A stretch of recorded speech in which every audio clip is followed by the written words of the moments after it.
Welcome to the Relentless Wealth Podcast. I'm your host, Alton Hill, and we are uncovering ways to increase your worth, not only monetarily, but most importantly, through fulfillment. This podcast is about learning from those who've been successful and modeling their characteristics. The goal is to dive into their lives and try to extract the nuances and the secrets that they've learned and concluded on their journey so that we can accelerate our own. If you're listening to this, you probably have high financial goals. Making a lot of money is awesome, but will never bring true satisfaction if it isn't coupled with your purpose. If you're on that journey to create and provide more value and grow your wealth, you are in the right place. Come along as we learn together and explore different strategies, not only to grow your wealth, but how we can stay fulfilled while we're doing it.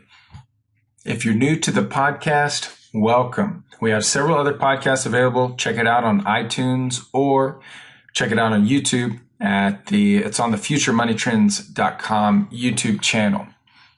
So this is a great way to pick up tips for wealth building, but I would encourage you, if you're not already subscribed, go to futuremoneytrends.com and there's a weekly newsletter. Put your email in. It's free. Get that coming, as well as the weekly wealth digest. So thanks for listening, and here we go. All right, and we're back with Daniel Amaduri, president of futuremoneytrends.com. And we're going to do something a little bit different today. We are going to do what I'm going to call the mailbox mashup. And we're going to take this opportunity to answer some of the questions that we've had, some of the comments that we've got. So, Daniel, welcome. Thank you for having me on the show, Alton. Well, thank you for being here. So one of the questions that was brought up from the last time we had you on was, did I smoke before the interview? And the answer to that question is no. But on a more serious note, you brought up Lending Club. I think it's lendingclub.com. And so I've got a few questions about that. Okay, let's do it. So first of all, I guess, just tell us a little bit, remind us about what Lending Club is. Okay, Lending Club is peer-to-peer lending. There are many of these sites out there. Prosper is another big one that many people use. So Lending Club is the only one that is a public company, which is why I use it. Now, public company does not mean it's not going to have any kind of fraud or additional risk.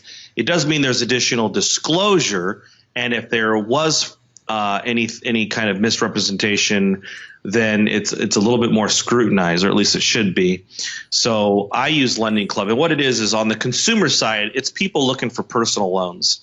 On the investment side, which is the side I'm on, by the way, I'm not recommending the stock at all. In fact, I don't at all. Don't buy the stock. I use it as an investor, and you're lending money to individuals, and you can do it in very small increments. I happen to use the $25 mark. So let's say somebody wants to borrow $10,000. They apply for the loan. They only accept people with very high credit scores. We're looking at credit scores in the high 600s. They only accept people who have a family household income of $75,000 a year or higher. So you got people with decent credit, good credit, and you got people with good income. And, perhaps they're refinancing some credit card debt they want to pay off. They're looking for a personal loan for a luxury item or a business. It doesn't matter. Whatever the application is, you'll actually get to see why the purpose of the loan is. Or if you're like me, I just set it on autopilot and they just make the loans for me at a set criteria that I have. And basically, so if I'm only contributing $25 into a $10,000 loan, there are other investors doing the same thing, many at 25, some at 50. Some people might invest $1,000 to $2,000.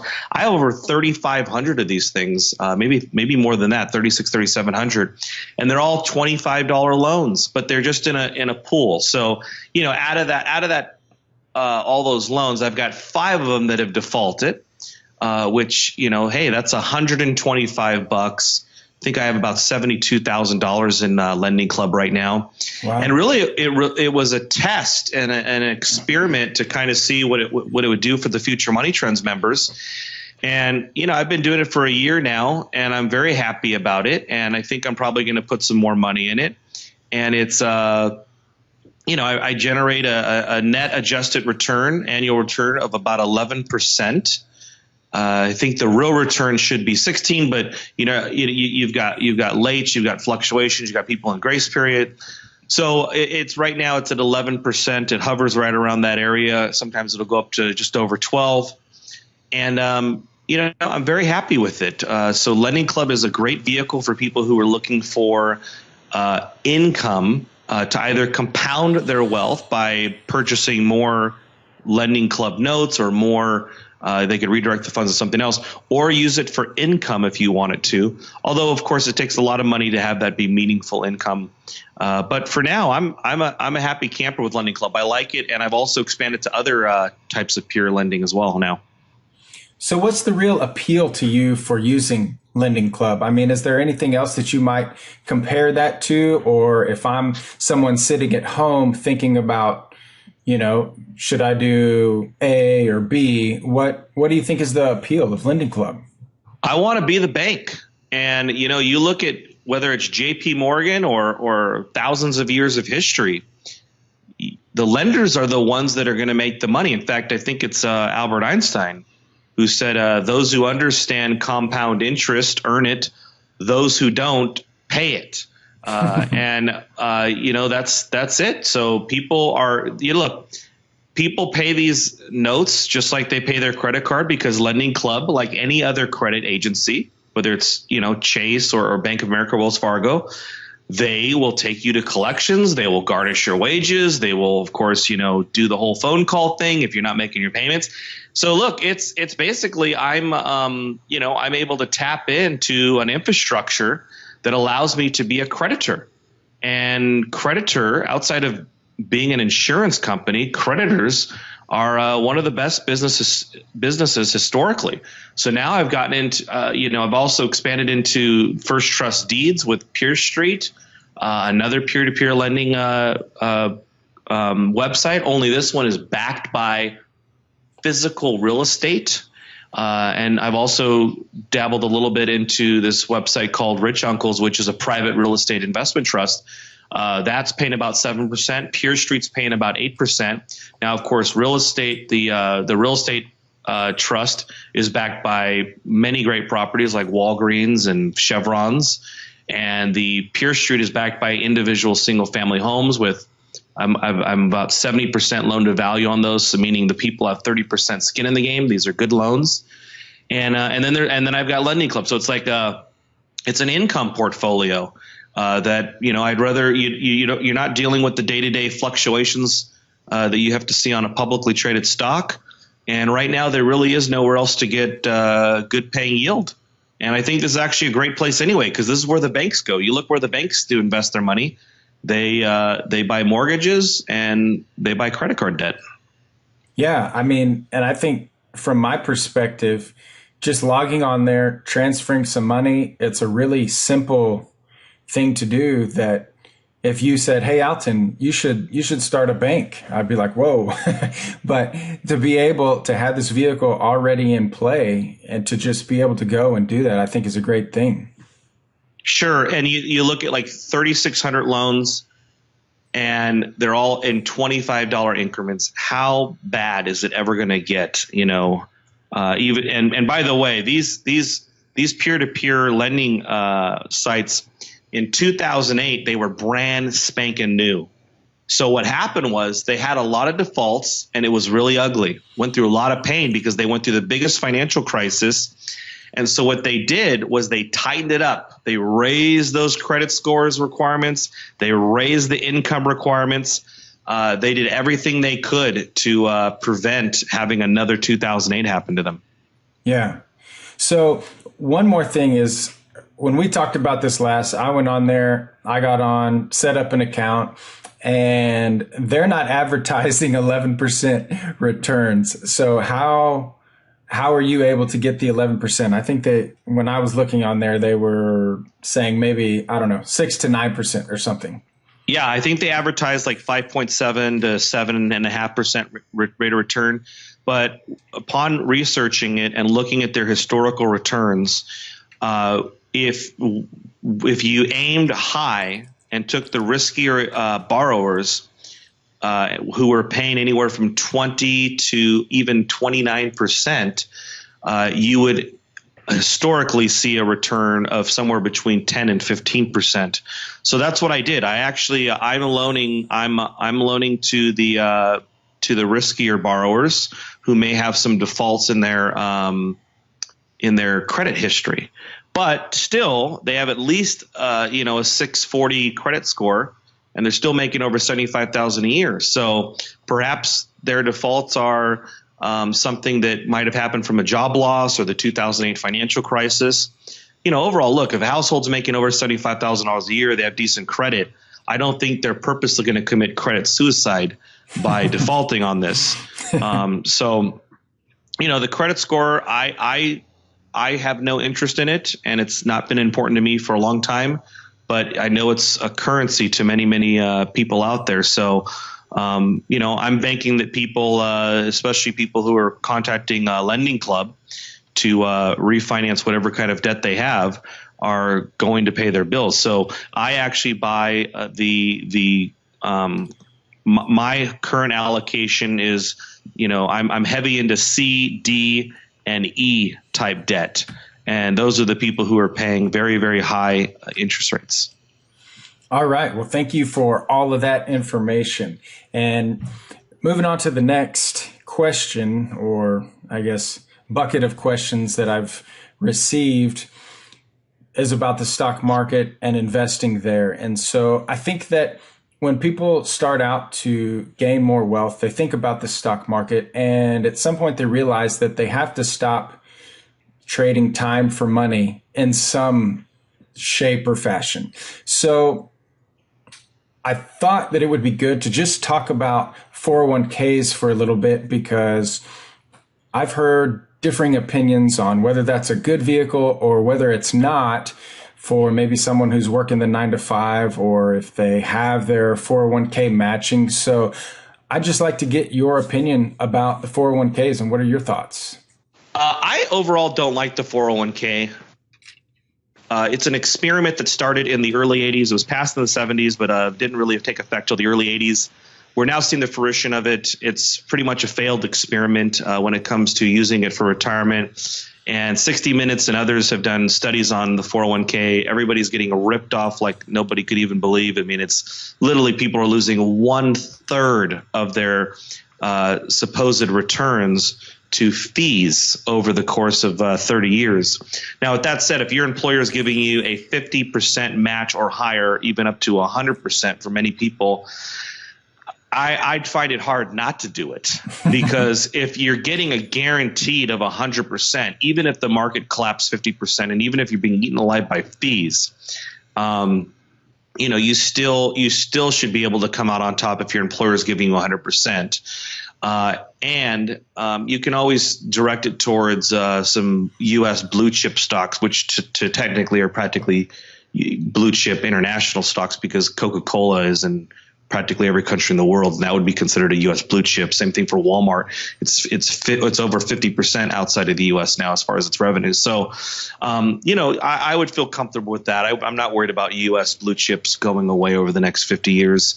The one thing that I don't like about the 401k, though, that I haven't liked about it since I was 15 years old when I first learned about it, was that it never made sense to me. I remember they taught us in school that you would do this, and the reason you wanted to do this because you would be in the lowest tax bracket when you're 65. And I remember even as a 15-year-old kid in high school listening to this going, why in the hell would I plan to be in the lowest tax bracket when I'm an old man?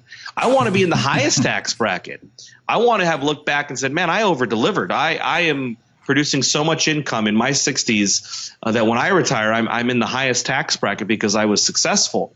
So the very idea that you're planning to be in the poorest tax bracket I think it's horrible. And another thing with 401k, because it also links to retirement, of course, because it is a retirement account. Look, you don't have access to it. So if you need it for other opportunities, you can't have access to it. I think it's crazy that people would automatically assume that retirement savings should go to Wall Street, which is just nuts. For the most part, people shouldn't be buying stocks. If you don't know about them and don't understand them, there's so many other places to put your money. And most, 96% plus of the people who manage money are not fiduciaries. These are people who either are taking commission or they're taking back end fees from the mutual insurance companies, and some of them are doing both. So the 401k overall, look, it should be replaced. Your whole mindset of 401ks in retirement should be replaced with passive income investing and in designing your life to surround yourself with multiple streams of income. Forget about retirement. It's a crazy idea anyway. Why would you ever want to stop doing something? You don't want to just sit there and watch Netflix all day. So I'm not a fan of the 401k at all. Yeah. Well, I mean, I think that a lot of people, they're doing something that they don't want to do, right? And that's what this show is about finding something that you're passionate about and then doing it. And then the whole retirement question is kind of irrelevant because you found something that you love doing, and why would you stop? So I think that's great stuff about the 401k. If I could get you to clarify, you mentioned fiduciary. Could you tell us what that is? Sure. Okay. So typically everybody I've ever met, when they have a broker managing their money, it's a broker or a financial planner or a financial advisor. And these people, they make a commission off of not only the money you deposit with them and then they execute on trades, but they also receive a back-end hidden fee from the actual mutual insurance companies. So if perhaps they're putting you in some sort of Oppenheimer fund as a retirement plan, Oppenheimer is not only compensating them on the back end with bonuses, but they might be sending them on Disney cruises. They might be paying for their lunches. They're taking them to nice fancy dinners, and that's how the game is played. And a fiduciary is obligated by law to do the right thing for you. So what I mean by that is if the fiduciary advisor buys IBM stock in the morning, and you call him up in the afternoon and say, "I want to buy IBM," he has to give you the IBM stock at the best possible price, including the price he paid if he paid for it earlier at a lower price. He cannot ever put himself in front of you. And it's also a flat fee. It's very upfront. He's going to charge you 0.5%, 1%, some charge as high as 3%. But it's very upfront. There's no hidden fees. And it's somebody who is obligated by law to put your interest ahead of his. He is not working for the mutual insurance company. He's working for you. Yeah, I think that's a big difference. And I can say that I actually just learned about that not too long ago. So I think that that's a huge thing for people to understand when they go to think about investing in the stock market, is to understand that there is a difference about just salespeople and people that will genuinely help you and are required to by law. Yeah, and if I may add, I would like to plug Nicholas Green, who's our fiduciary, and you guys can find him at fmtadvisory.com. That's fmtadvisory.com. Sure. Yeah, that's great stuff. All right, Daniel. Well, I think that we can talk about 401k and the stock market a little bit later. I know that there's going to be a lot more questions, but clearly we couldn't cover everything about investing in one show. So I thought we might take a little bit to look back on some of the interviews and bring out some of the key points that I found, and maybe you can fill in some if you want. Sure. Yeah, no, actually that's something as Future Money Trends host the Relentless Wealth podcast, I'm very interested in knowing what have some of the key points been in the interviews you've done, some of the big lessons you've learned over the past 5-6 weeks here. And then also on a personal level, if you could let us know what you have done to increase your own personal income, advance your business, and move closer and closer to financial independence? Yeah. So I think that there are a lot of recurring themes through the different people that we've talked to. I would say every single person clearly reiterated time and time again about just working hard and how hard work can accomplish so much. And I think that there's a lot of people out there that are working hard or say that they're working hard, but maybe they're not working quite hard enough, meaning they're not still learning, right? They might be working hard at a 9 to 5 job, but they're not taking the extra effort to go out and, learn about things like Lending Club or some of the other things that we've talked about.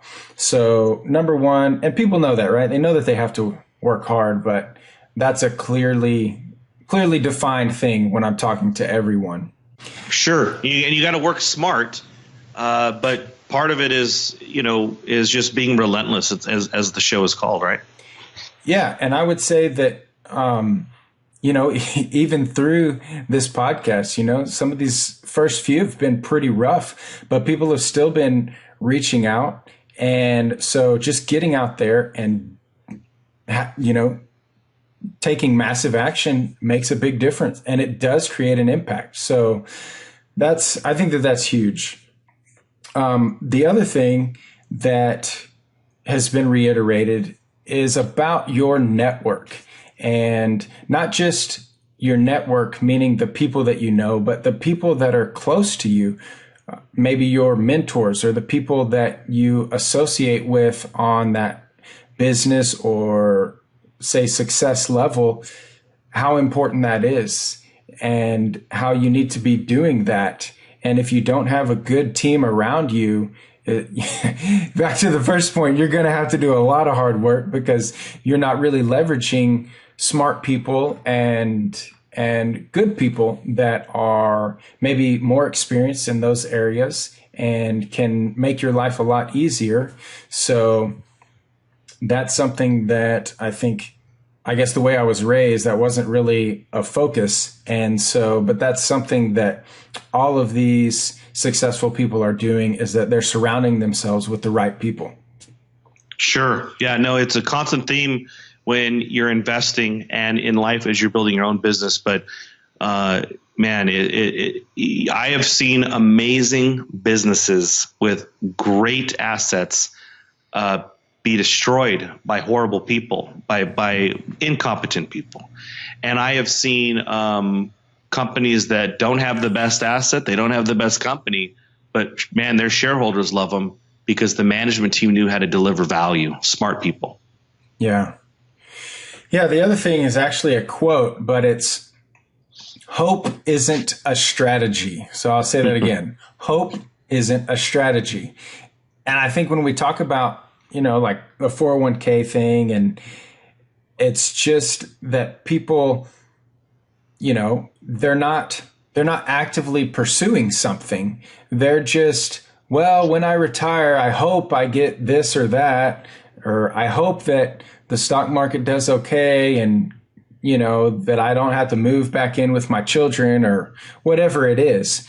And that's just what so many people do, either in business or even life. I hope my wife doesn't leave me or whatever, right?